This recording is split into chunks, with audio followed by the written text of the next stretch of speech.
ഈശോ മിശിഹായ്ക്ക് സ്തുതിയായിരിക്കട്ടെ. ഞാൻ മാണിപ്പറമ്പിലച്ചൻ. ഒക്ടോബർ 8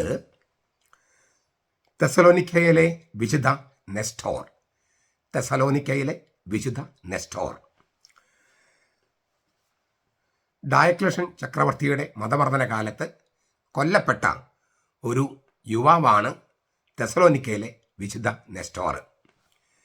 അദ്ദേഹത്തെക്കുറിച്ച് പല ഐതിഹ്യങ്ങളും കഥകളൊക്കെ ഉണ്ടെങ്കിലും അതൊന്നും കൃത്യമായിട്ട് തെളിയിക്കാൻ നമുക്ക് സാധിച്ചിട്ടില്ല.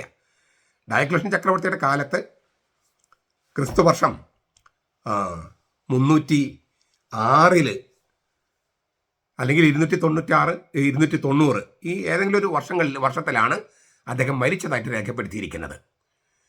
ക്രിസ്തുവർഷം 290, 296, 306 ഇങ്ങനെ 3 വർഷങ്ങളിൽ ഏതെങ്കിലും ഒരു വർഷമാണ് കൊല്ലപ്പെട്ടിരിക്കുന്നത്. അദ്ദേഹം വിശുദ്ധനായിട്ട് മരിച്ചു എന്നുള്ളത് തെളിവുണ്ട്. കൂടുതൽ വിശദാംശങ്ങൾക്ക് തെളിവില്ല. രക്തസാക്ഷിയായിട്ട് മരിച്ച ഒരാൾ, വലിയ ഈ റെസ്ലിംഗില്ലേ അങ്ങനെയുള്ള ആളായിരുന്നുവെന്നും റോമായിലേക്ക് പോയെന്നും അങ്ങനെ അവിടെ വെച്ച് ഈ ക്രിസ്ത്യാനി അല്ലാത്ത ഒരാളെ തോൽപ്പിച്ചുവെന്നും അങ്ങനെ ദേഷ്യം വന്ന ചക്രവർത്തി ഇദ്ദേഹത്തെ കൊന്നുവെന്നും അങ്ങനെ പല പാരമ്പര്യങ്ങളൊക്കെ ഉണ്ട്. നമുക്ക് കൃത്യമായിട്ട് തെളിവുകളും തെളിയിക്കാനായിട്ട് മാർഗ്ഗമില്ലാത്തതുകൊണ്ട് നമ്മൾ അതിലേക്ക് കടക്കുന്നില്ല. ഏതായാലും ഈ തെസലോനിക്കയിലെ നെസ്റ്റോർ റോമ സാമ്രാജ്യത്തിൽ, ഈ തെസലോനിക്ക ഗ്രീസിലുള്ള തെസലോനിക്ക ആളാണെങ്കിലും റോമായിൽ പോയി അവിടെ വെച്ചാണ് മരിച്ചതെന്നാണ് ഒരു പാരമ്പര്യം. അതല്ല, റോമാ സാമ്രാജ്യത്തിൻ്റെ ഭാഗമായിരുന്ന തെസലോനിക്ക എന്നും തെസലോനിക്കയിൽ വെച്ചാണ് ഈ സംഭവം നടന്നതെന്നും മറ്റൊരു വ്യാഖ്യാനമുണ്ട്. ഏതായാലും ഇതിൻ്റെ ഈ ബുക്ക് ഓഫ് സയൻസ് എന്ന ആ ഗ്രന്ഥത്തിൽ ഇദ്ദേഹത്തെക്കുറിച്ചുള്ള കാര്യങ്ങളൊക്കെ ഇദ്ദേഹം രക്തസാക്ഷിയായിട്ട് മരിച്ചു എന്ന കാര്യം രേഖപ്പെടുത്തിയിട്ടുണ്ട്. അത് വിശ്വസിക്കാൻ പറ്റുന്ന ഒരു രേഖയാണ് താനും.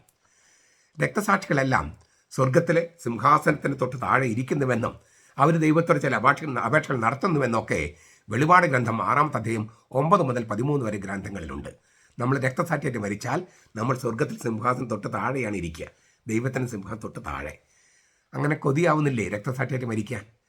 വിശുദ്ധരുടെ പ്രാർത്ഥനകൾ വേണമെന്ന് വെളിപാട് പുസ്തകം 8-ാമത്തെ അധ്യായം 1 മുതൽ 4 ഒരു വാക്യങ്ങൾ പറഞ്ഞിട്ടുണ്ട്.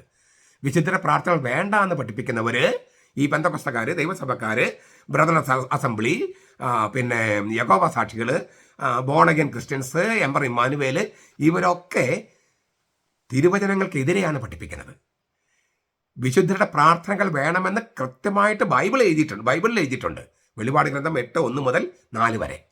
അതായത് ഏക മധ്യസ്ഥതയെ അത് നിഷേധിക്കുകയല്ല, അതിനെ കുറെ കൂടി ബലപ്പെടുത്തുകയല്ലേ. മാത്രമല്ല, നമ്മുടെ പ്രാർത്ഥനകൾക്ക് വിലയുണ്ടെന്നുള്ളത് നമുക്കൊരു വിലയല്ലേ. സ്വർഗത്തിൽ നമ്മുടെ ശബ്ദത്തിന് ഒരു വിലയുണ്ട് എന്ന് പറയുന്നത് നമുക്കൊരു വലിയ വിലയല്ലേ. അപ്പം ഏക മധ്യസ്ഥനാണ് കർത്താവ്, ഒരു സംശയമില്ല. ആ മധ്യസ്ഥനോട് ചേർന്നാണ് ആ മധ്യസ്ഥന്റെ മധ്യസ്ഥയ്ക്ക് പകരമല്ല, ആ മധ്യസ്ഥന്റെ പ്രാർത്ഥന ചേർന്നാണ് വിശുദ്ധരൊക്കെ പ്രാർത്ഥനകൾ സമർപ്പിക്കുന്നത്. അങ്ങനെ വിശുദ്ധരുടെ പ്രാർത്ഥനകൾ വേണമെന്ന് വെളിപാട് ഗ്രന്ഥം പറഞ്ഞിട്ടുണ്ട്. പിന്നെ കർത്താവിന് വേണ്ടി ചെയ്ത കാര്യങ്ങൾ കർത്താവിനെ സുവിശേഷം പ്രഘോഷിക്കുന്ന സ്ഥലത്ത് പ്രഘോഷിക്കണം. അവരുടെ ഓർമ്മയ്ക്കായി, ഈ ചെയ്തവരുടെ ഓർമ്മയ്ക്കായി പ്രഘോഷിക്കണമെന്ന് കർത്താവിൻ്റെ കൽപ്പനയുണ്ട്. മർക്കോസ് 14:9. ഈ തിരുവചനങ്ങളൊക്കെ നിഷേധിക്കുന്നവരാണ് ഏക മധ്യസ്ഥന്റെ പേരും പറഞ്ഞ് വിശുദ്ധരുടെ പ്രാർത്ഥനകൾ നിഷേധിക്കുന്നത്, വിശുദ്ധരെ വണങ്ങുന്നത് നിഷേധിക്കുന്നത്, വിശുദ്ധരുടെ ഓർമ്മ പാടില്ലെന്ന് പറയുന്നത്. അവരെല്ലാം തിരുവചനങ്ങൾക്കെതിരെയാണ്. തിരുവചനങ്ങൾ അനുസരിക്കുന്നവർ, ഈ ഞാൻ പറഞ്ഞ തിരുവചനങ്ങൾ നിങ്ങൾ പരിശോധിച്ച് നോക്കൂ. നിങ്ങളുടെ ബൈബിളിൽ ഉണ്ടോ എന്ന് പരിശോധിച്ച് നോക്കൂ. നിങ്ങളുടെ ബൈബിളിൽ ഉണ്ടെങ്കിൽ, അത് തിരുവചനമാണെങ്കിൽ അത് പാലിക്കണ്ടേ? ഇത്രയും ഞാൻ പറഞ്ഞുള്ളൂ. അതിനാൽ വിശുദ്ധരുടെ പ്രാർത്ഥനകൾ വേണം. അത് ഏക മധ്യസ്ഥന്റെ പ്രാർത്ഥനയ്ക്ക് പകരമല്ല, ഏക മധ്യസ്ഥന്റെ പ്രാർത്ഥന ചേർന്നാണ്. മാത്രമല്ല, ഏക മധ്യസ്ഥൻ നമ്മുടെ പ്രാർത്ഥനകൾ തന്നോട് തന്നെ ചേർക്കുന്നെന്ന് പറയുന്നത് നമുക്കൊരു ക്രെഡിറ്റാണ്. കർത്താവിന് വേണ്ടി ജീവിക്കുന്നതിൽ നമുക്കൊരു അഭിമാനമുണ്ട്. അത് വേണമെന്നാണ് കർത്താവ് ആഗ്രഹിക്കുന്നത്. അങ്ങനെ ആയിരിക്കട്ടെ. നമ്മുടെ കർത്താവ് ഈശോ മിശിഹായുടെ കൃപയും പിതാവായ ദൈവത്തിന്റെ സ്നേഹവും പരിശുദ്ധാത്മാവിന്റെ സഹവാസവും നാം എല്ലാവരോടും കൊണ്ടുണ്ടായിരിക്കട്ടെ, ഇപ്പോഴും എപ്പോഴും എന്നേക്കും. ആമേൻ.